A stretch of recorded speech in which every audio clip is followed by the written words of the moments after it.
देवी के लोक तथा उनके स्वरूप का वर्णन। ब्रह्मा जी कहते हैं, रघुश्रेष्ठ गोलोक से 50 करोड़ योजन ऊपर महादेवी का दिव्य लोक है, जहां देवी जगदम्बा अत्यंत गुप्त रूप से विराजमान रहती हैं। भगवान श्री कृष्ण की अर्धांगिनी राधा जी भी, जिनकी कला के करोड़वें की करोड़वें अंश वाली हैं, वे ब्रह्मा, विष्णु और रुद्रादि देवताओं के लिए भी दुर्लभ देवी स्वयं वहां विहार करती हैं। वेद, आगम, स्मृतियों तथा वेदांत आदि विविध दर्शनों में अनेक प्रमाणों से निश्चित जो एक परिपूर्ण ब्रह्म तत्व है, वही साक्षात नित्या भगवती है। रघुपति वे नित्य अति सुखदायिनी, एकांत वासिनी तथा सभी देहों में नित्य विराजमान है। वे ही विश्व की आश्रयदात्री और पराशक्ति हैं। सभी जन विविध कठोर तपस्या से उनके चरण कमल की नख ज्योति का दर्शन करते हैं। आश्चर्य है कि जिन जगदम्बा का समस्त योग साधनाओं के द्वारा निरंतर वंदन और ध्यान किया जाता है, उन्हें ही योगी जन निराकार ब्रह्म भी कहते हैं। उनके निजांश से उत्पन्न भगवान शिव और विष्णु तत्व की जो श्रुतियों में चर्चा है, उनका भी भगवती के अंश से उत्पन्न होना आश्चर्य का ही विषय है। रघुपति ये पारंपरिक व्यवस्था है, साक्षात तत्व नहीं। जिस प्रकार गंगा जी सागर में मिलकर सागर से अलग नहीं होती, उसी प्रकार ब्रह्म के अंश से उत्पन्न वे ब्रह्मा आदि देव भी उस ब्रह्म से अलग नहीं होते। वे ही जगदम्बा विश्व के रूप में प्रकट होती हैं। वे ही उसका पालन करती हैं और अंत में वे ही संहार करती हैं। इसमें दूसरा कोई कारण नहीं है। जिस प्रकार काष्ठ के बने कृत्रिम हाथी आदि में हिलने डुलने की प्रतीति ऐन्द्रजालिक के प्राधान्य से होती है, उसी प्रकार इस जगत की समस्त चेष्टाओं में वे भगवती ही एकमात्र कारण है। जो लोग महामोह रूपी घोर अंधकार में फंसकर सभी के मूल कारण स्वरूपा ब्रह्मादि देवताओं की भी देवता अति दुर्गम ब्रह्म स्वरूपा देवी जगदम्बा को नहीं जानते हैं, रघुनंदन वे लोग केवल ब्रह्मादि देवताओं को ही सृष्टि आदि में प्रधान रूप से कारण मानते हैं।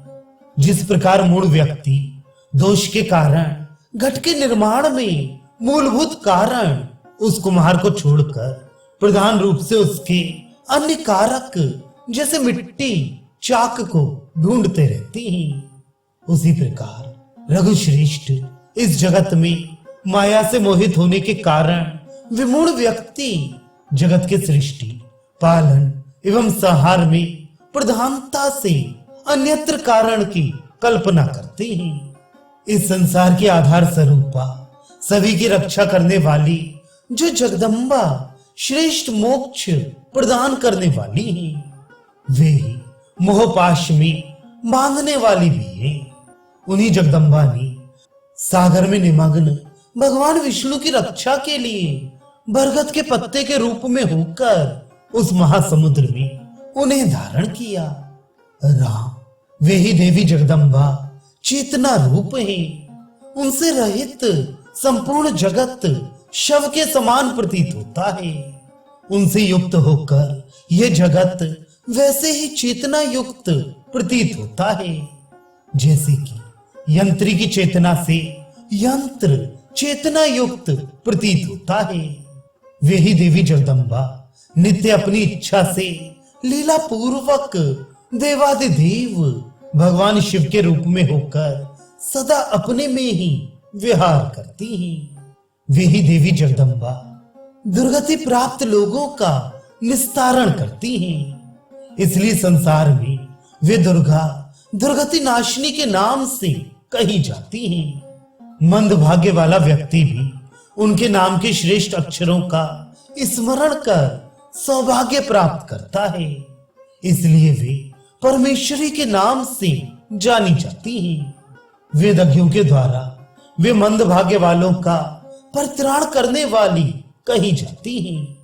रघुनंदन वे ही देवी पराविद्या हैं और प्राणियों को चारों पुरुषार्थ, धर्म, अर्थ, काम एवं मोक्ष देने वाली तथा सभी विरोधियों का नाश करने वाली हैं। वत्स, उनका लोक जैसा है उसका सम्यक वर्णन कर रहा हूं, सुनिए। महाबाहु, उनका लोक रत्न द्वीपमय है और अमर सागर से घिरा हुआ है। वे कल्प वृक्षों से व्याप्त तथा सुंदर बाजारों से सुशोभित है। वहां सर्वदा वसंत ऋतु ही रहती है, दूसरी ऋतु वहां नहीं आती। सुख प्रदान करने वाली जल का रूप धारण करके गंगा नदी वहां बहती है। महामती, वहां मनोहर ध्वनि करने वाली विभिन्न प्रकार की मणियों के समान प्रतीत होने वाले पक्षी, देवांश से उत्पन्न पुण्यात्मा जन तथा असुरगण मधुर ध्वनियों से संयोचित राग में वेदों के अंतर्गत वर्णित देवी के गुणों का आनंदित होकर सर्वदा गान करते रहते हैं। रघुश्रेष्ठ, वहां मलय पर्वत से उठी हुई परम सुखदायक शीतल सुगंधित वायु सर्वदा मंद मंद बहती रहती है। अपने पुण्य के अनुसार जिन्होंने उनकी सालोक्य मुक्ति प्राप्त कर ली है, वे ही प्राणी इस देवी लोक में निवास करते हैं। वे नित्य आनंद स्वरूप तथा नित्य विज्ञान से परिपूर्ण रहती हैं। उनमें स्त्रियां देवी के समान और पुरुष भैरव के समान हैं। देवी लोक में रहने वाली सभी के भवन सुंदर रत्न और स्वर्ण से अलंकृत हैं। वे भवन मनोहर रत्नों के जालों से रचित अनेक तोरणों से सुशोभित हैं। जिन लोगों ने गीत, नृत्य और वाद्य से देवी जगदम्बा को संतुष्ट किया है, वे उनके धाम को प्राप्त कर नित्य आनंदित होकर उत्सुकता पूर्वक नाचते गाते तथा बजाते हैं। इस प्रकार राम वह लोक आनंद राशि में है। रत्न निर्मित प्राकार तथा तोरणों से युक्त भगवती का वह अद्भुत लोक अवर्णनीय है। वह चंद्रकांत आदि मणियों से और पर्याप्त कौस्तुभ मणियों से प्रकाशमान है। चारों दिशाओं में 4 द्वार हैं, जहां रत्नमय दंड तथा शूल धारण किए हुए भयानक नेत्रों वाली भैरवगण विद्यमान रहती हैं। देवी जगदम्बा की द्वार की रक्षा में तत्पर सैकड़ों भैरवियां गाल बजाती हुई हाथ में दंड लेकर दौड़ती रहती हैं। राघव, वहां मनोहर तथा स्वच्छ विभिन्न पताकाएं और ध्वजाएं फहराती हुई सुशोभित हैं। नगर के मध्य में बहुत से सुंदर चबूतरे बने हुए हैं और वे ऊंची ऊंची अट्टालिकाओं से घिरे हुए हैं। उन अट्टालिकाओं पर भी द्वारपाल स्थित हैं। उनके मध्य में देवी का अंतःपुर विद्यमान है। रघुकुलोद्भव वहां द्वार पर स्थित गणों के स्वामी गणेश तथा षडानन देवी के वे दोनों पुत्र देवी के दर्शन की इच्छा करते हुए ध्यान मग्न रहते हैं। राम महाबाहु, उस देवी लोक में वहां करोड़ों करोड़ ब्रह्मांडों में स्थित रहने वाले करोड़ों करोड़ ब्रह्मा, करोड़ों बलराम, करोड़ों विष्णु और करोड़ों शिव हैं। आपसे और अधिक क्या कहूं। उस रमणीय अंतःपुर में विचित्र मणियों से झटित मंडप सुशोभित है, जिसके स्तंभ रत्नों से प्रकाशित हैं और मोतियों की उज्जवल प्रभा जिसके तोरणों पर बिखर रही है। रत्नदीप मलकाओं से जहां दिशाएं उद्भासित हैं, वहां तप्त स्वर्ण, चमकते हुए सूर्य और विद्युत पुंज के समान प्रभाव वाला रत्नमय रमणीय सिंहासन है, जिस पर दैदीप्यमान शरतकालीन करोड़ों चंद्रमाओं के समान कांति से युक्त मुख वाली त्रिलोक जननी महादुर्गा विराजमान है। चमकते हुए स्वर्ण से रचित हजारों सेमंतक तथा असंख्य कौस्तुभ मणियों से खचित किरीट को धारण करने वाली वे महादेवी सुशोभित थी। श्रेष्ठ माणिक्यों से जड़े हार समूहों की कांति से उनका वक्ष स्थल सुशोभित है तथा श्याम आभा से युक्त नेत्र प्रांत वाली उन भगवती का सुंदर मुखमंडल दंत पंक्ति तथा मुस्कान से सुशोभित है। सुंदर कर्णाभूषणों तथा नासिकाभरणों से युक्त उनका मुख कमल चंद्रकला से अतीव सुशोभित है। महामती वे शुद्ध रत्नों से निर्मित विभिन्न प्रकार के अलंकारों से सुशोभित तथा 4 भुजाओं वाली है और विशाल सिंह पर आसीन है।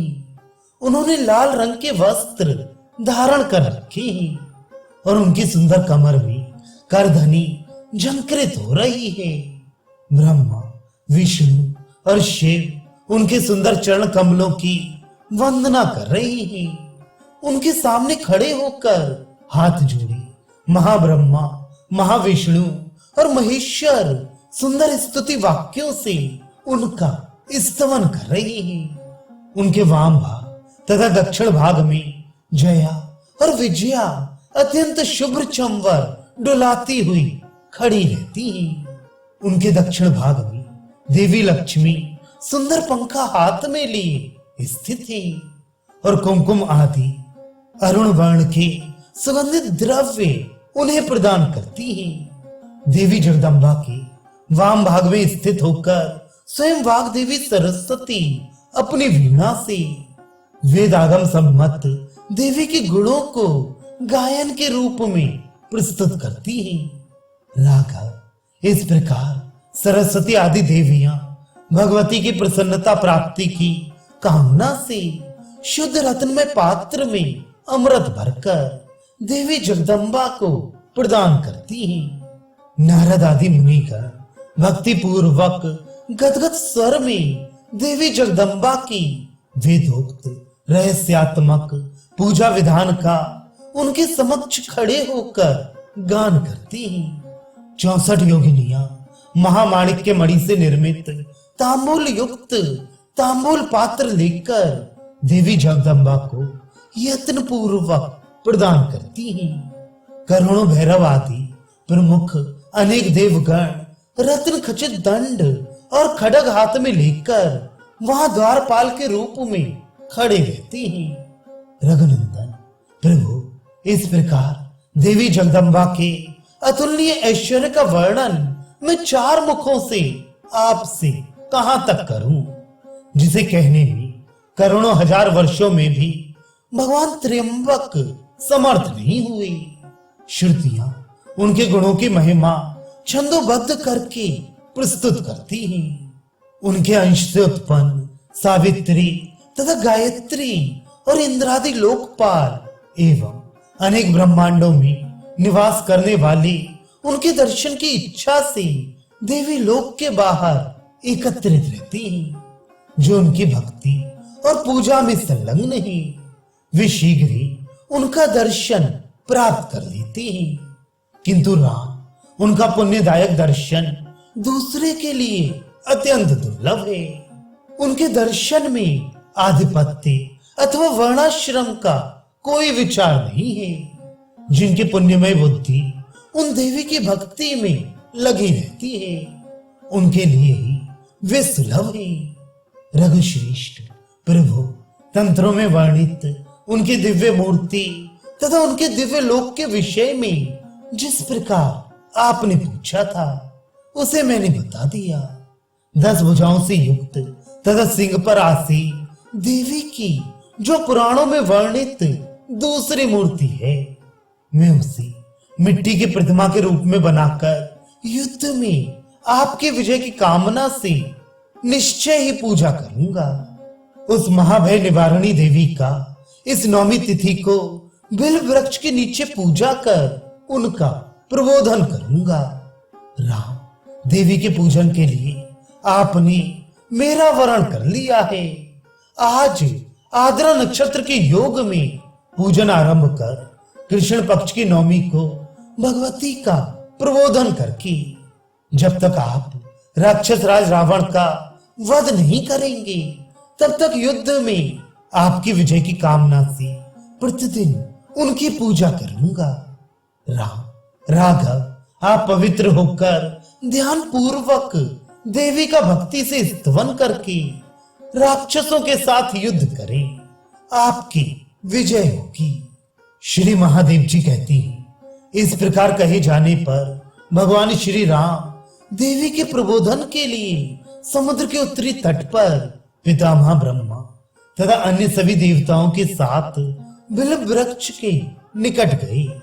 तब भगवान श्री राम ने युद्ध में विजयी होने के लिए उत्तराभिमुख हो हाथ जोड़कर जयदायिनी मां जगदम्बा की स्तुति की।